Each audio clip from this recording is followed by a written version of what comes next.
Olá, o meu nome é Henrique e hoje eu agradeço você por estar assistindo o nosso vídeo porque falaremos sobre radiologia forense. A gente vai entrar um pouquinho nesse mundo e os integrantes do nosso grupo são a Ana Caroline, a Beatriz, o Henrique, que sou eu, o João Pedro, o Gabriel e a Mariana. Pra gente começar, vamos assistir um curto trecho de uma das séries mais famosas que falam sobre esse tema, que é a CSI. E logo em seguida a gente vai com a nossa correspondente Beatriz falar um pouquinho mais sobre a introdução da radiologia forense. O osso ióide está fraturado. Denise Tyler foi estrangulada.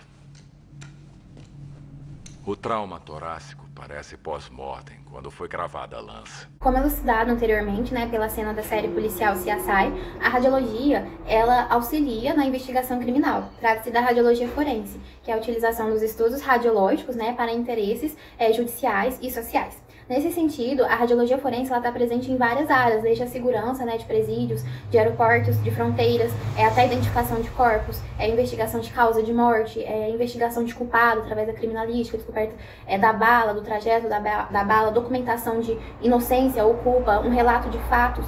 Então, são várias áreas, inclusive as vertentes arqueológicas que a radiologia forense atua, como, por exemplo, foi analisada e descobriu-se a causa da morte do Dom Pedro e suas esposas.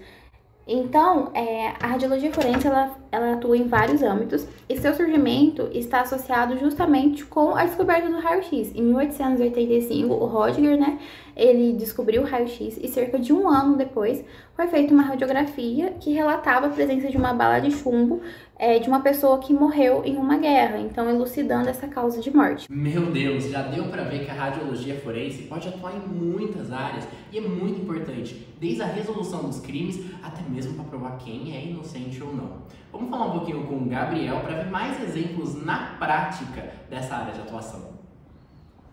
Bom, acho que já deu para começar a imaginar toda a potencialidade das imagens radiológicas na área forense, não é mesmo? É super importante lembrar que as imagens produzidas por essas técnicas podem e costumam ser arquivadas. Tanto é que eu aposto que se você mexer naquela gaveta cheia de papelada aí na sua casa, você pode acabar achando um raio-x que você já fez antigamente, né?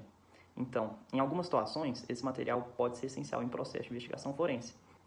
Tanto em estágios avançados de decomposição, quanto em casos de tragédias, como queda de avião e incêndios, existe uma dificuldade muito grande na identificação de vítimas por características como cor do cabelo, ou dos olhos, uma tatuagem ou uma pinta específica, já que essas referências estão todas em tecidos moles e mais suscetíveis à alteração por lesão e decomposição.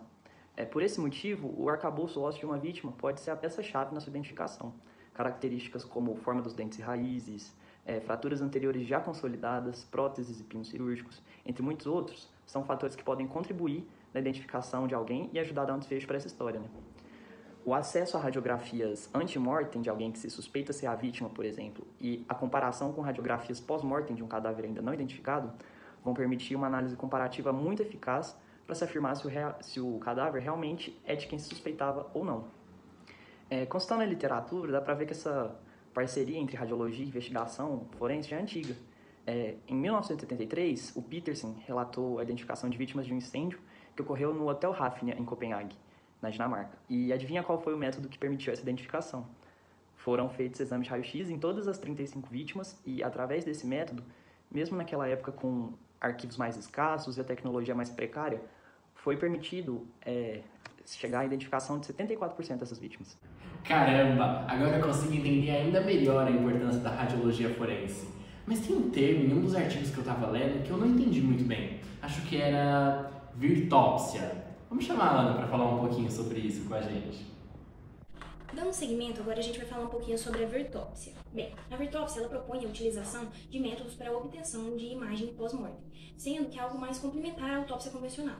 Entre esses métodos, a gente tem a tomografia computadorizada, a angiotomografia computadorizada e a ressonância magnética. Aqui a gente vai destacar mais um pouco a tomografia, sendo que é um exame de boa resolução contraste e de contraste intrínseco que permite a reconstrução virtual das estruturas sem lacerar ou intervir mecanicamente sobre os tecidos, além de possibilitar também uma identificação mais precisa das vítimas. É indicado para ser realizado antes da autópsia convencional, sendo que é um método rápido e fácil de olhar.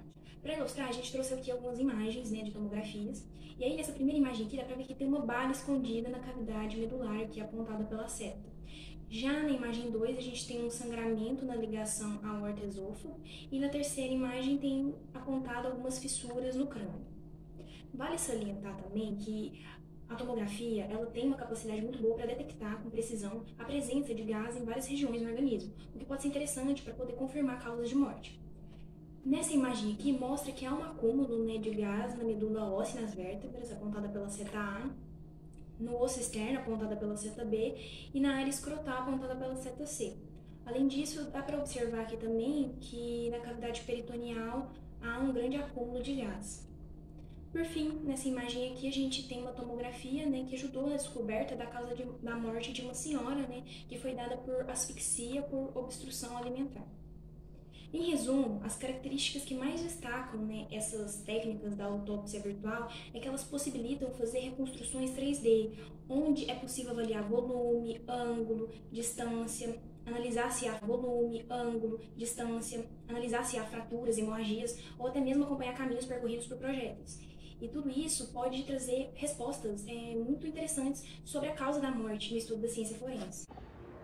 Muito obrigado, Ana. Agora tudo ficou mais claro na minha cabeça. Mudando um pouco de assunto, mas continuando na radiologia forense, indo para um tema um pouquinho mais específico, vocês nem imaginam o quanto essa área é importante para diagnóstico em crianças e adolescentes. Para isso a gente vai chamar o João para conversar um pouquinho com a gente sobre isso. Olá, gente.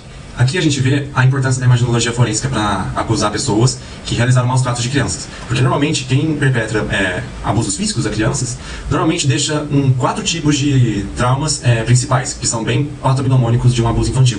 O primeiro dele é a diafisare, como a gente vê nessa imagem, aqui na diáfase do fêmur. Segundo é a metafisare, que é uma característica de trauma em alça de balde, com descolamento do periósteo e trauma na cartilagem alina da articulação. Terceiro são fraturas múltiplas costais, que também são patognomônicos de um abuso infantil.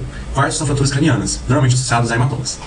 As fraturas cranianas, como demonstra essa imagem, no raio-x à esquerda, são fraturas normalmente amplas, que não ocorrem naturalmente em traumas como uma caída de berço. Exige uma força maior. Então, tanto é que aqui teve uma ruptura da meninge com herniação do tecido cerebral. Por último, a gente tem os hematomas, que nesse caso aqui, apresentado por essa garota de 4 meses de idade, é um hematoma subdural, porque tem esse padrão de lente biconvexa, indicado pelas setas pretas ali em cima, nessa tomografia computadorizada. Então tudo isso vai ajudar a acusar os criminosos que fizeram isso, porque esse tipo de lesão é muito típico de uma lesão não acidental, uma lesão proposital, né?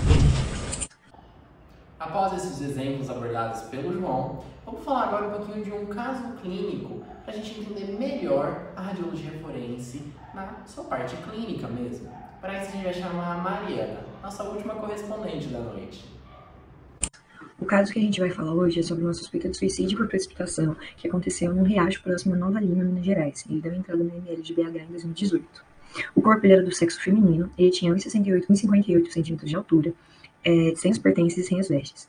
Ele apresentava descamação e maceração epidérmica em estágio avançado de putrefação, compatível com tempo de morte maior que 48 horas.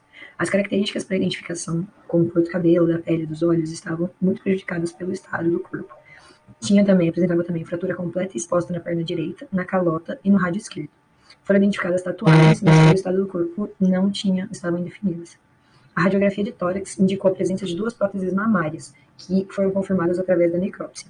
E logo após a fabricante, as numerações da prótese foram identificadas.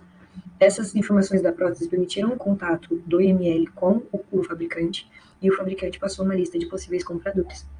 Depois disso, começou a procura por esses compradores e confirmou o desaparecimento de uma delas. Então, iniciou um processo de busca de materiais forenses baseados nessa compradora.